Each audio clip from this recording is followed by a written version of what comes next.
پاکستان کی مردوں کی ٹیم تو دبئی سے خالی ہاتھ واپس آ گئی، لیکن کیا خواتین کی ٹیم بھی سری لنکا سے خالی ہاتھ آئے گی یا کچھ کر دکھائے گی؟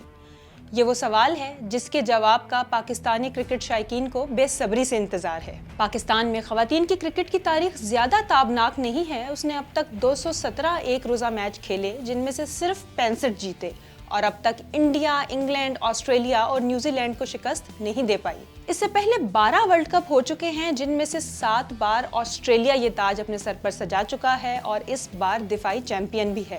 آئی سی سی رینکنگ میں 8ویں نمبر پر براجمان پاکستانی ٹیم ورلڈ کپ کے لیے براہ راست کوالیفائی نہیں کر پائی، بلکہ بمشکل کوالیفائنگ راؤنڈ کھیل کر یہاں تک پہنچی ہے۔ یعنی ورلڈ کپ میں 8 ٹیمیں کھیل رہی ہیں اور پاکستان ان میں سے 8ویں نمبر پر ہے۔ البتہ پاکستان کو یہ فائدہ ہے کہ اس کے تمام میچ سری لنکا کے ایک ہی شہر اور ایک ہی اسٹیڈیم میں کھیلے جائیں گے، جس کا مطلب ہے کہ اسے دوسری ٹیموں کی طرح بار بار انڈیا کے مختلف شہروں کا سفر نہیں کرنا پڑے گا۔ اس طرح پاکستانی ٹیم تازہ دم ہوگی اور ایک ہی اسٹیڈیم میں کھیلنے کی وجہ سے اسے پچ اور کنڈیشن سے بھی بہتر آگاہی ہو جائے گی۔ فاطمہ ثنا کی قیادت میں پاکستان اپنی مہم کا آغاز جمعرات کو بنگلہ دیش کے خلاف کرے گا، لیکن ٹیم کا سب سے اہم میچ اتوار کو انڈیا سے ہے۔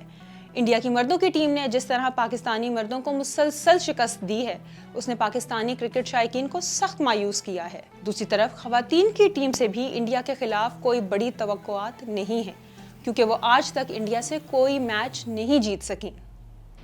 اب تک یہ بھی واضح نہیں ہے کہ آیا اتوار کو انڈیا پاکستان کے میچ میں مردوں کی طرح ہاتھ ملانے کا تنازع چلتا رہے گا یا مردوں کے برعکس خواتین کرکٹ کو تنازعوں سے دور رکھیں گی۔